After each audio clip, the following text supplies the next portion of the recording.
It's time for Supply Chain Now Radio, broadcasting live from the supply chain capital of the country, Atlanta, Georgia. Supply Chain Now Radio spotlights the best in all things supply chain. The people, the technologies, the best practices, and the critical issues of the day. And now, here are your hosts. Good afternoon. Scott Luton here with you live on Supply Chain Now. Welcome back to the show. Today's show, we're broadcasting live from the Reverse Logistics Association Conference and Expo in Las Vegas. You may hear some of the booths and the exhibitors getting set up for 3 days of what's going to be the center of the universe for returns and reverse logistics. A ton of supply chain thought leaders sharing best practices and insights around what is really becoming a top critical component of the end-to-end supply chain and the circular economy. Today's episode is brought to you by Capgemini, global leader in consulting, technology services, and digital transformation. You can learn more at capgemini.com. Quick programming note, easy for you to say, Greg White. There you go. You can find our podcast wherever you get your podcast from YouTube to Spotify to Apple Podcasts. Be sure to subscribe so you don't miss anything. So you may have already heard Greg chime in. Let's welcome my fearless co-host, serial supply chain tech entrepreneur, chronic disruptor, and trusted advisor, Greg White. How you doing? It makes me smile whenever you say that. It makes me feel so important whenever you do that. I'm doing great. First of all, we're in Vegas. Yes. And it's warmer in Atlanta. Which is odd. Yeah, I'm pretty sure it's the seventh sign. But I'm a big fan of Tony Sciarrotta and what's going on with RLA and an old-time retailer, so it's good to sit down with Jon from NRF and lead off. Yeah, talk about what's going on, what's really going on in That's retail, right? Well, I couldn't imagine us kicking things off with a more informed leader that's going to share some insights and perspectives with our listeners. And to our listeners, this is the kickoff episode. As Greg mentioned, we are really pleased to be featuring Jon Gold, VP Supply Chain and Customs Policy with NRF. Jon, good afternoon. Thanks. Glad to be here. Yeah, it's good to have you. How was your trip out? It was an early morning, flying out from D.C., and I think it's colder in D.C. and warmer in D.C. than it is here. Yeah. I got off the plane, and I was like, what's going on? Yeah, right? It's like Vegas, warm, heat, and Yes. cold. Well, the wind we had a bumpy arrival. And we did too. So when we docked at the gate, we were all very, very thankful and grateful. In fact, the captain had to say, it's okay for you to stand up. No applause when you got down. That's right. Everyone was they were white-knuckling it. So what we want to start with, Jon, and as I mentioned before we got started here, our audience really enjoys kind of getting a sense of the person behind our guests. Sure. Yeah. So before we kind of talk shop and talk more about NRF and what you do there, tell us about where you grew up and you got to give us a skinny on your upbringing. Sure. So I grew up on Long Island, New York. Somehow got away without the accent. Okay. Every time I go back, get that every once in a while. But I thankfully, think you're from Texas. No, can't be confused with that. But grew up in Long Island, went down to D.C. for college, and stuck around. Went to American University. Okay. Did you? Yeah. Awesome. Came down to school and had no idea what I wanted to do. Studied business, and somehow fell into lobbying and politics. Had no desire to get into lobbying or sales or anything like that, and just kind of fell into it. It's what you do in D.C. Wow. I guess. Yeah. So right out of American University, what was your first role? What got things started for you? So my first job while I was in school was, your typical waiting and bartending. Got out of school, the economy wasn't the greatest, so it took me a little while to land a first, I don't want to say real job because working in a restaurant is a real job. Yeah, everyone should do That's it, right. don't you think? But I completely agree. Everybody needs to work in a restaurant, Yeah. work in service industry, work in retail. I mean, that's where you learn your basics for how to deal with people, to be honest. It's that customer service that is so key. So was doing that for a while, and then got an entry-level job with another trade association in their government affairs shop, and got quickly into lobbying. This was back in '96. Okay. So got into the trade world. Trade had always been an interest to me, and got into when the discussion over China's most favored nation status. Okay. So started doing some lobbying on China and giving them MFN treatment, and we got hooked on that and been doing it ever since. And have expanded my portfolio of issues beyond that. And the trade and the tariff and the global economy world never slows down. It seems like there's always white-knuckle negotiations going on. There, between negotiations or some other issue, I mean, spending all my time now on coronavirus and the impact that has on the supply chain. Supply chain disruption. There's always something happening, and I think one of the things that me personally try to educate folks on, whether it's through the press, working with Congress, working with the administration, is just how complex the supply chain is. And you can't just turn it on a dime. It's extremely complex, and you can't just shift your sourcing overnight. So whether you're doing overseas or even here in the States, it takes time to rebuild, and you've got to now look at the supply chain as a whole.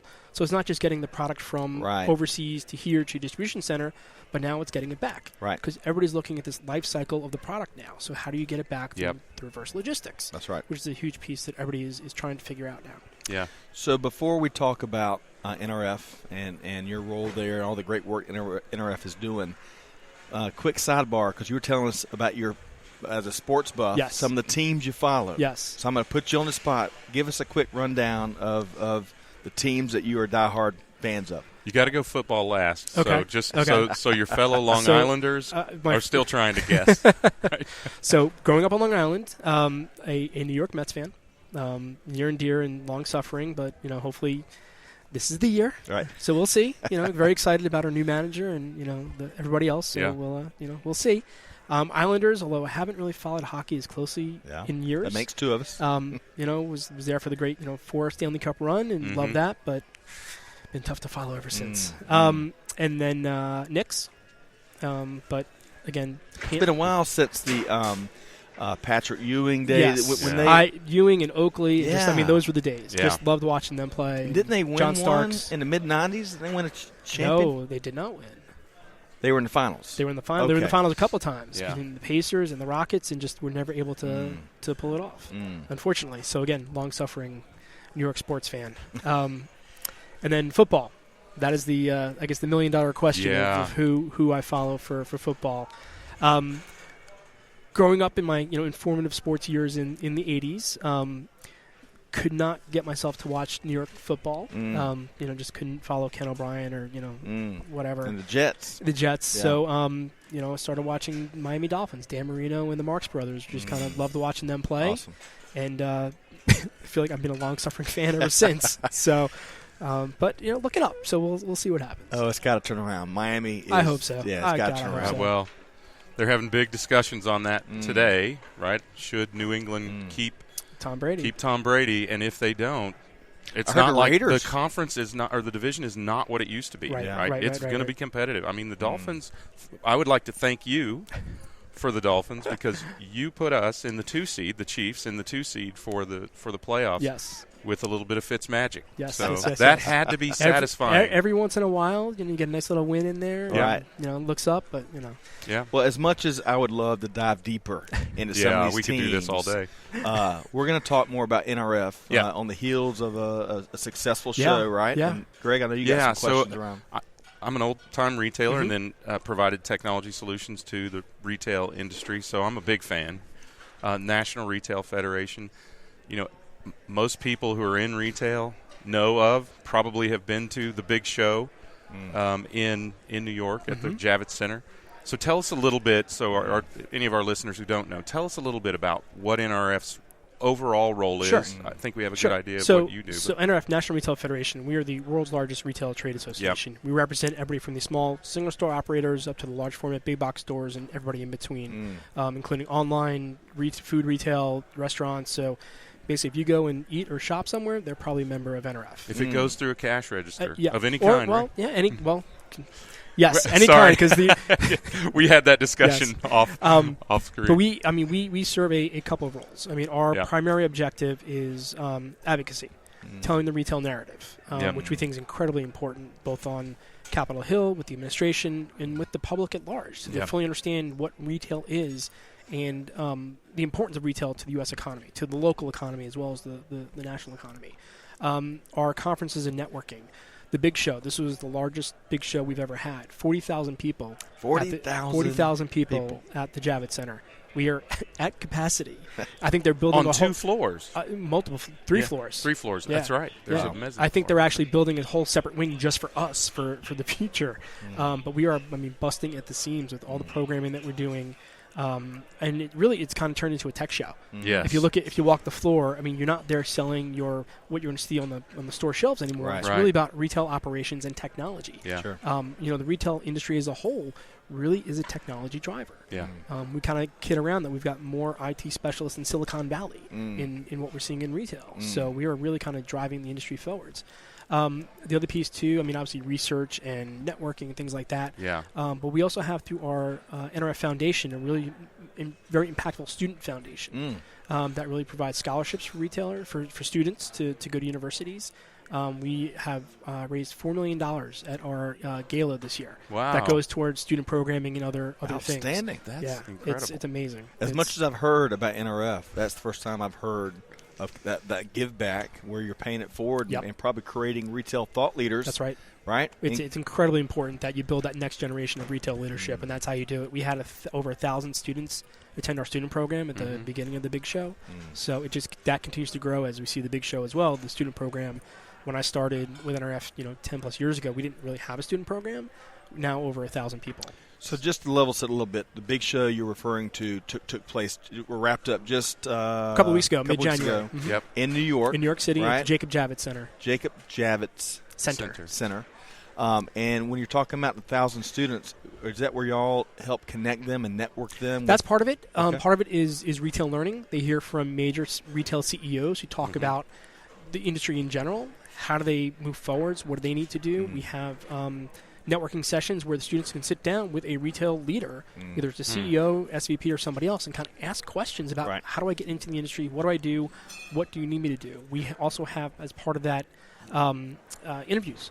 So we set up interviews for the students to meet with retail recruiters as well. So it's kind of a holistic, very practical. It sounds like to me. Yeah. It's kind of building the next generation of retail leadership, and again, it's looking at retail beyond just what you see in the store. Yeah. It's so much more than that we try to convey as far as what retail is, that it's not just a job, but it's a career. Yep. So you're kind enough to give us a little bit of a preview to your keynote, which is tomorrow. Sure. So can you share, without giving up the whole thing, can you share a little bit of what you've seen in terms of retail in the last year? Sure. So? I think first and foremost, we need to dispel the retail apocalypse narrative that's out there, because it's not there. Yes, there are some retailers that have been going out of business, and you hear the major names, but of the million-plus stores that are out there, that's only a small percentage, 1% of stores that have gone under. And obviously they're recognizable names, so that makes it very difficult to say, well, why isn't this an apocalypse? But we still see store counts growing. Yep. You see retail sales have been growing year after year ever since the recession a few years ago. Our 2019 sales were up over 2018 sales, which were the best in over 5 years. Right. And that's unique. Because if you think about some of the other industries, like we talk frequently about transportation, right, where 2018 was an anomaly, right, and then 2019 was down substantially off that, and they're expecting real softness in the first half of this year, right? Right. So back to the closures. Is it fair to say a lot of those companies are going through just a reinvention of their model, right? That's definitely part of it. I think, retail needs to reinvent itself. You can't stay stagnant. You've got to be able to meet that new consumer demand. Consumers are shopping in a very different way than they used to. They're looking now for the experience. So if they're going to a mall, you're seeing a revitalization of malls now from what they used to be. Really? So it's growing. Consumers really are looking for that experience. Obviously the consumer with the whole Amazon effect, they want to buy it and get it now. Not everybody can deliver something within an hour or two, but you walk into a store, you buy it, and you're walking out with that good still. So folks still want to feel in that product. But it's incredibly important. You're still seeing even online retailers that are now opening up brick and mortar stores, which is they're going the opposite way. Right. Yeah. So retail is thriving. Yes. It's changing. It's evolving, and you need to do that as the times change. So I think I was about you were starting to share, but speaking of just how strong the retail sector is, give us a couple of bullet points. We already kind of took a sneak peek, but give us a couple of bullet points that will help folks give context. That, yeah. Sure. So you look at the retail sales for 2019, or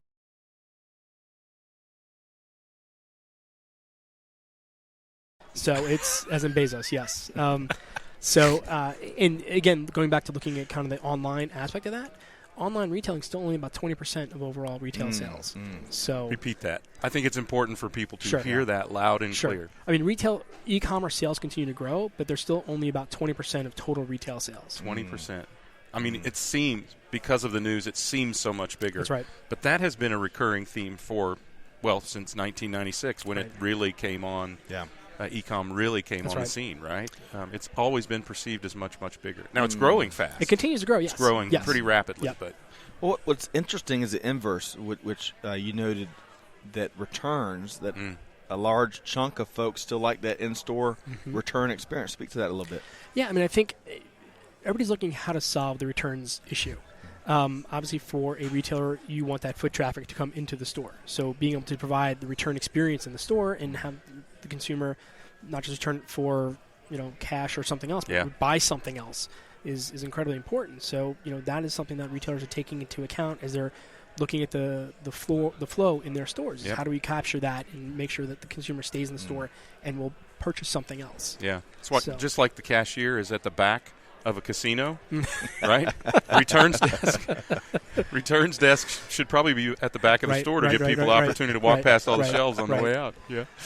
So before we want to go broader on a couple of topics, but before we do that, one of the things I don't think we gave you a chance to do is for folks that may be interested in joining NRF, or attending the big show, or just getting involved with some of the community service give back that y'all do. Give us, why join? Sure. How to so join? I think the best way to do that is take a look at the NRF website, www.nrf.com. You can see anything and everything about NRF, and we highlight a lot of the key initiatives that we're doing right now. I think we've got Valentine's sales are probably what's up there right now. That's right. That's coming up. And cold chain. Yeah. Dropping cold chain. But I mean, we are extremely active. Tens of different committees between what I do on the government affairs side and then what we do on the operations side. So everything from what I do on like supply chain and trade and customs and product safety. We've got a big loss prevention activity that we do. We have our LP conference coming up, Protect. It's going to be in Pittsburgh. We talked about Pittsburgh earlier. IT, privacy. I mean, You've got a supply chain specific conference as well. We had a supply chain workshop that we did on the back end of the big show. Okay. And that continues to grow. We're hoping to have a supply chain conference in the future. We know it's incredibly important, and just look at supply chain. There's so many different aspects of supply chain that companies are trying to figure out. It's not just the sourcing and getting the product here, but it's the corporate social responsibility aspects that go into this, the traceability. It's, again, what's happening here on the domestic side. With one of our favorite words. How do you mitigate against risk? I mean, we talked about the coronavirus right now. Well, how's that impacting supply chains? We actually had a conference call yesterday with the CDC to talk about it and inform our members of what's going on, so they're fully aware with their operations, not only here in the U.S., but obviously impacting overseas with the folks they have overseas, supply chain, and everything else. Yeah. So NRF.com. NRF.com. All right. So let's talk real quick about coronavirus, because I want you to weigh in on infrastructure, which we have talked a lot about, and labor. But with the coronavirus, is it, based on what we have learned here and the experts we have brought in and shared with our audience, it seems like, and just how the story is continuing to evolve, a big part of the challenge is just we don't know what we don't know. That's right. Right? And we're trying to grapple with part of the challenge. It's a continuing, evolving story. I think everybody's learning as they go. And, retailers plan for all kinds of disruptions within their supply chain, or just even, disruptions here with their stores. But it's that unknown. You don't know how aggressive it's going to be. I mean, we have 11 cases here in the United States. How quickly is that going to grow? CBP and DHS just instituted some additional screenings for travelers coming into the U.S. that were coming from China or other visitors who had been in China, so trying to figure that out. A lot of questions about will it impact cargo operations at our nation's seaports. Obviously, the airlines are making judgment calls on not continuing flights. That impacts not only travelers but also air cargo. So everybody's right now is trying to figure out, again, an assessment of what's actually happening with the situation and how best to mitigate against risk. You've got, because of the Chinese Lunar New Year, factories have been closed. They're going to probably stay closed for a little bit longer, but depending on how long they stay closed, how much of a disruption is this actually going to be to the supply chain?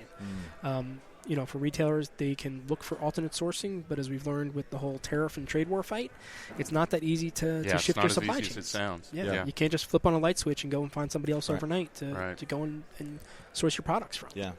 Well, and as with any supply chain challenge, you want all the facts and the whole story before you start shifting things and moving people and moving operations and whatnot. Mm-hmm. Okay, so let's talk infrastructure, right? Give us – I don't want to box you in. What are you most passionate about this infrastructure challenge that we're facing as a country? I mean, I think for us, it's a lack of a coherent freight policy. We continue to hear about roads that are falling apart, bridges that are deficient, our nation's seaports aren't keeping up with the times. Mm-hmm. So, how do we build ourselves I don't even say 21st century, but a 22nd century infrastructure that can handle the cargo flows that we're seeing? Because we know that, trade is going to continue to grow despite the issues we're having. But we've got to figure out a way to not only use our infrastructure smarter, because certainly there are things that we can do with trucking to make it more efficient. But we've got to figure out how to best move forward. So, you've got technologies that are coming down the pike that we can look at, whether it's autonomous vehicles, drones, what have you, but that's all got to be taken into consideration going forwards.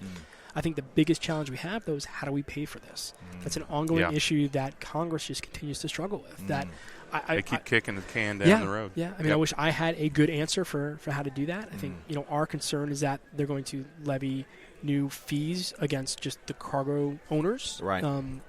As opposed to everybody who uses the system. We are fully supportive of actual user fees that go towards helping the system go forwards. But it's unfortunately Congress continues to kick the can down the road. Yep. I mean, the House Democrats put out their big framework vision the other day. A lot of heavy emphasis on the greening of infrastructure and supply chain, but there's no real funding mechanism for how to get there. Yeah. Yeah.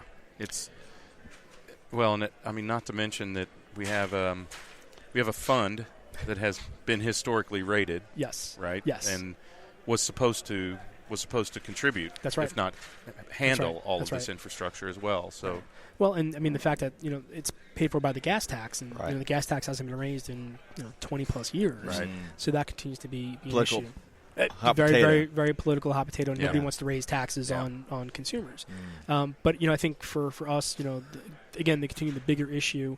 It's not just the overall freight policy, but obviously that last mile is so incredibly important that we need to take a look at. Yeah. So, being from the Atlanta area, and some traffic challenges, and we all saw when we're talking to a guy from New York. That's right. Well, yeah. Well, even DC's got traffic. So when true. one of the key interstates fell out just a year or two ago, and not to project things, but bridges, overpass. It happened in Chattanooga. I think they had an overpass. When some of these things start taking place, because it's not being addressed and lives are at stake, I mean, at some point we've got to quit kicking the can and take action, right? That's right.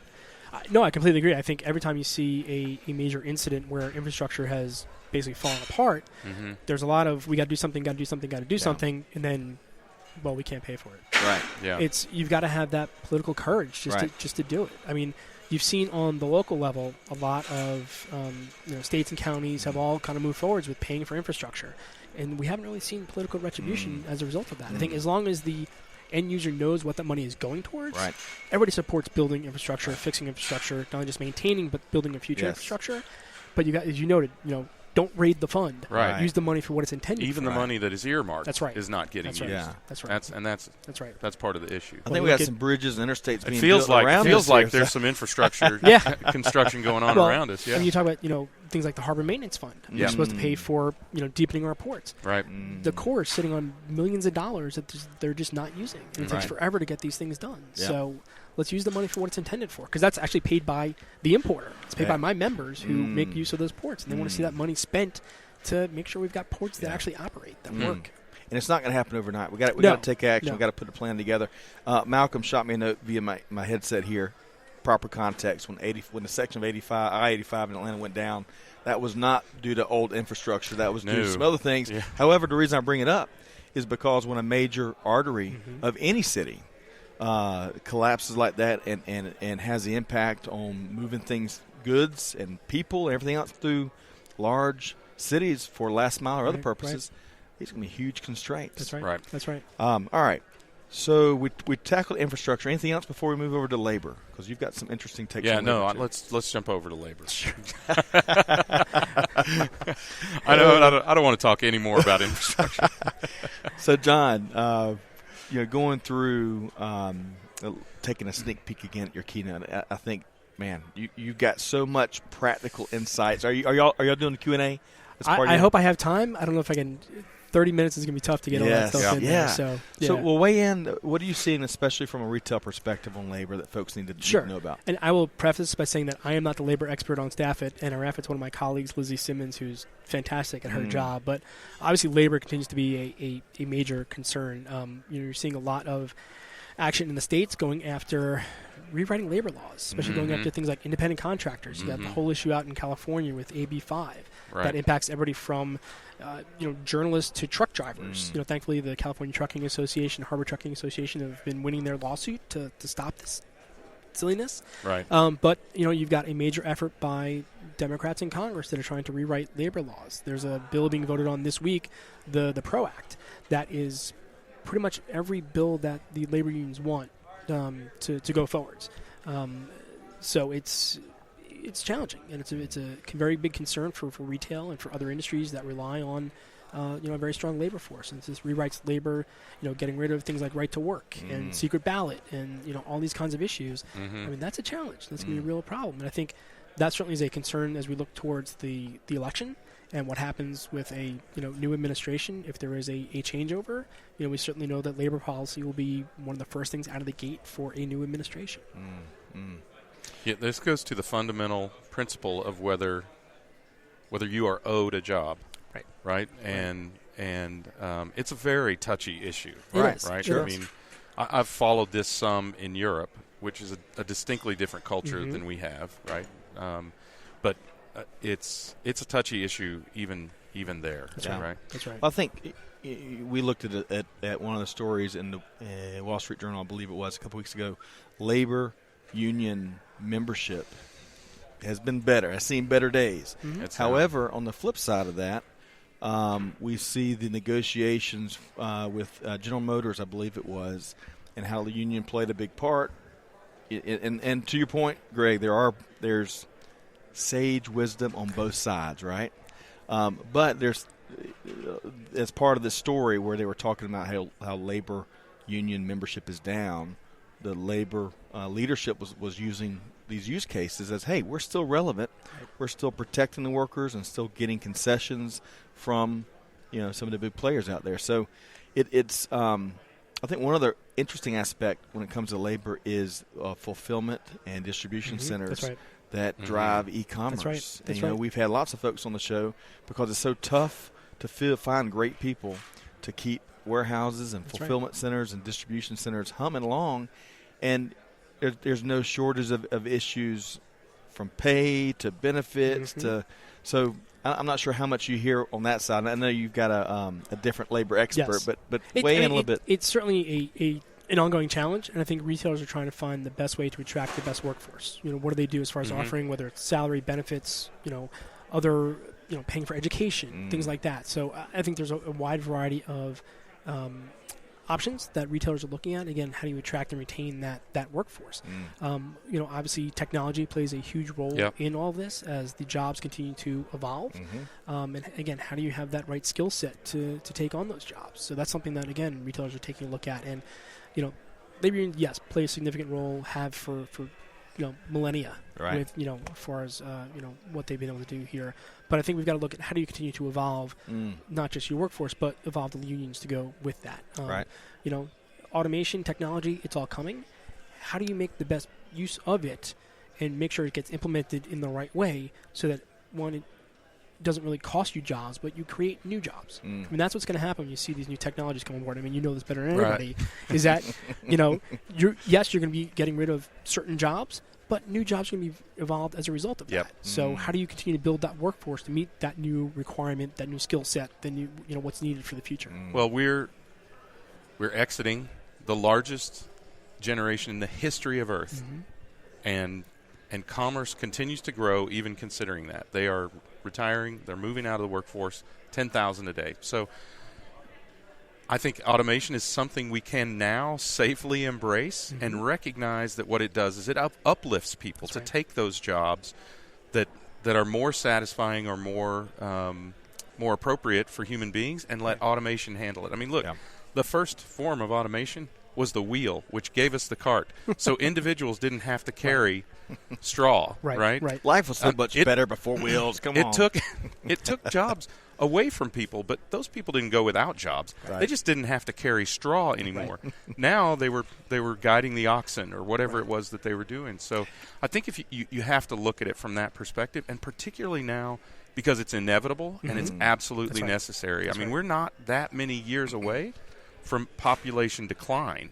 So, it is 50 years away, but 50 years is not that long. Let me tell you, as a suffering Chiefs fan, you can survive 50 years. Nice. You can survive 50 years.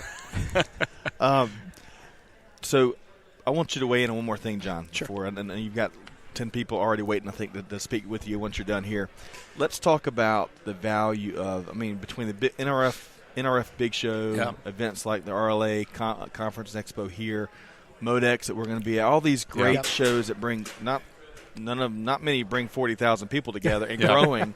But wait, why is that important to get out and shake hands and talk with folks in this technology era? I think it's critical to go out and do the trade shows and networking because, as you are identifying problems within your network, your supply chain, within your company, you're not alone because other companies are facing the same challenge. So being out and talking to your peers, whether it's at other retailers or other companies, talking to the providers and figure out what are they saying? How are they trying to solve these issues? So it is critical that you're out there, continue your education because that's a big part of doing these shows is sitting through the educational sessions. Hopefully folks don't fall asleep while I give my opening in the morning. I can't see that happening. I really can't. Except the handful that stayed out till 4 a.m. playing roulette. And well, that's 50. us, so we'll be on the air. But, doing ththese kinds of trade shows, these events, it is so critical to be out there and network and continue to educate and learn and network with your peers. Because, again, you're not the only one facing these kinds of issues. So, how do you work together? I think, one of the things that we noted is that you're seeing these, interesting partnerships now throughout the industry where retailers are working together where traditionally they were competitors, but they're working together. And you look at things like, Amazon and Kohl's taking Amazon returns. Right. Who would have saw that 10 years ago? Walgreens and Boots. Right. All So you got all these new partnerships that are happening. And, if you can come up or meet somebody and say, hey, I'm facing the same issue. We're near each other. Let's collaborate and try and figure something out here. Yeah. Dollar Tree buying all the old Rite Aid stores. Yeah. That's a new one. That's in Atlanta. I don't know if that's universal, but man, if you want to know where a Dollar Tree store is going to be, look at where a Rite Aid store was. All right, so love what you're doing. I didn't realize before we interviewed you here today is kind of how you represent the big retailers, the mom and pops, all points in between. So there's no shortage of reasons to get out and engage with who is amplifying the voice of the industry, from industry association land to policymakers. That's right. It is vital that not just retailers but folks engage with their politicians. As laws are being written, regulations are being written, it is important that lawmakers hear from those that are going to be impacted directly. I can go out and tell the story up on Capitol Hill, but what members really want to hear from is their constituents back home. So when we can bring folks into town to go meet with folks up on Capitol Hill, or even better, when they're back home, meet with them, bring them in to do a store tour, do a tour of your distribution center, do a tour of your facility, so they can really understand what you do, the number of jobs associated with your business, the impact you have on the community, their constituency, how it all works together. So they need to see kind of real life example. Here's what this means to me. Here's infrastructure, perfect example. Here's how infrastructure impacts us. It's the ability to get consumers to the store, get our goods to the store. Any kind of hiccup there, and you're having problems. So again, how do you get folks there and see it from a physical perspective? Because it's great to go do a meeting in DC to shake hands, but being back home and showing them exactly here's what this means, here's the impact it's going to have, here are the 50+ jobs that are going to be impacted if you pass this law. Here are the ones we're going to create if you do create this law too. So it's the pros and cons. But being out there and talking and telling your story is incredibly important. So we talk about this a lot, and that is the fact that, and this is something that I think politicians need to hear. There is no such thing as a tax on business, because there is no tax on business that doesn't get passed down to the consumer. So I I think that is a message that consumers and retailers need to resonate loud and clear, right? Because they have no choice but to pass it on. And the issue, too, is that it's not just, held within one industry. It's not just stovepipe, because it impacts the entire community. I mean, you look at the issue of the tariffs now and the impact that's having, that, farmers are getting hit from retaliatory tariffs, as well as just not being able to sell into the markets. Right. So if your farmer, one goes bankrupt, doesn't have discretionary income to go out and go to the retailer and buy things, the retailer suffers. Jobs suffer there. The retailers are being hit because they now have to pay more money because of the tariffs. Because, oh, by the way, it's not China who pays the tariffs; it's the importer who pays the tariff. Thankfully, retailers have been trying to figure out the best way to go to navigate that, so they don't have to pass on the costs to the consumer. But if you impact their bottom line, they're not making investments, they're not hiring, so it's this all cyclical impact it has. It's a butterfly effect. That's right. Yeah. Right. So. Yeah.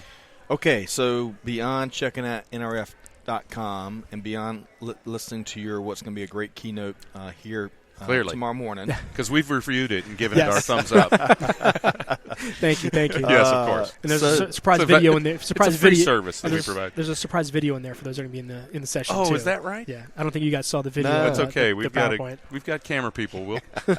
We'll capture it. So social, you've got more upcoming events. All can be found at NRF.com. Yep. On NRF.com, we have very active social media, Twitter, LinkedIn, Facebook, all through NRF. I myself am extremely active on social media at Jon Gold DC. I think that's my Twitter handle. I think I just actually followed you guys That's today. Right. So yeah, appreciate that. Happy to do that. And I'm a prolific Twitterer, is what I've been told. Really? Is that right? I Prolific feel like Twitterer. Part of my job responsibility is keep pushing things out. Yes.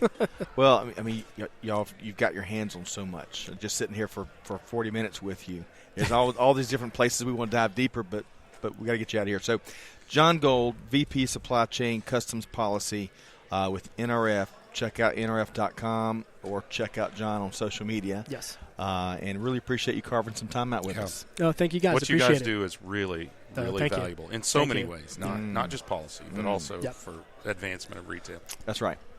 All right, so we're going to take the abbreviated. As we wrap up here today, we're going to, on this first episode here at the Reverse Logistics Association Conference and Expo, Episode 1 with Jon Gold. He's setting the bar high. Yeah. So we've got about 15 more interviews, and we're going to have to let these guys and gals know. Yeah. Bars up maybe here, we'll right? show them this interview first. Intimidate them into success. All right, so abbreviated, we want to invite our audience to come check us out in person at some of the events we're going to be at beyond this one. And the next one on the docket is Modex. Yes. Yeah. You know what? We've been talking about RLA for so long. I know. It's strange not to open with that one, isn't it? Well, Tony Schroeder did threaten to break your kneecap. So he did. No, I'm kidding. Yeah. Kidding. But we're big fans of Tony and what they're doing here at RLA. And they're on the move, getting these best practices and these insights out on what is a critical aspect of supply chain that a lot of great, outstanding companies are struggling with. Well, Tony is a pioneer in reverse logistics. His idea starts before you sell the product. That's how you eliminate returns start to eliminate returns is to think about what causes returns and try to reduce that opportunity, right? Good point. Yes, so Modex, March 9th through the 12th in Atlanta at the Georgia World Congress Center. They expanded the Georgia World Congress Center for Modex. Took over what was a shipping dock. It's amazing. Everything. It is amazing how much more space they added, and that will be 35,000. So you're still winning. 35,000 of your closest supply chain friends. They build conveyor systems and small distribution centers and factories in there. It is, like I said, it's Tonka toys for supply chain geeks. And it's free to attend. ModexShow.com. You can also check out the 2020 Atlanta Supply Chain Awards that we are facilitating on March 10th. It's hosted by Modex. Christian Fisher, President and CEO of Georgia Pacific, is serving as our keynote. ModexShow.com for more information on Modex. Atlanta Supply Chain Awards.com. Very complicated We thought URLs. of that ourselves. So come out and join us. We've got probably 60 different companies already nominated. Yep. Looking forward to celebrating successes taking place throughout Metro Atlanta. Okay, a couple new ones. The Automotive Industry Action Group, Corporate Responsibility Summit in Michigan, April 28th through the 29th. And also, the same group, AIAG, their supply chain summit is coming up in Michigan, will be on June 9th. And Jim Legio and his crew up there at the AIAG. Yeah, kind of like NRF does for the massive retail space. AIAG does great work being the kind of the voice of automotive. Yep. AME Atlanta is the event between those two events. 2020 Lean Summit, that's May 4th through the 7th, right? So the Association of Manufacturing Excellence, thank you. So that's a great summit. And then they are having their annual meeting in 2021 in Atlanta. So this will be a great preview for folks, who are into lean manufacturing, continuous improvement. Yeah. Plant managers, a lot of folks involved in operations leadership, all in Atlanta. My specialty, as you can tell by my. Well, it's just so neat to be at these different shows. From retail to manufacturing to automotive, to transportation, whatever it is. There's just so many aspects of this industry. That's right, and they all come together. Yep. So big thanks to our guests for listening. Big thanks to Jon Gold with NRF for joining us here on the leadoff episode at the RLE Conference and Expo. To our listeners, be sure to check out upcoming events, our interviews, links to past episodes, all at supplychainnowradio.com. And you can find us on Apple Podcasts, Spotify, YouTube, wherever else you get your podcasts from. Be sure to subscribe so you don't miss anything. On behalf of Scott Luton and Greg White and the whole team, stay tuned as we continue our live coverage of the Reverse Logistics Association Conference and Expo coming up. Thanks, everybody. Great job. Thank you. That was fun. Yeah. All right.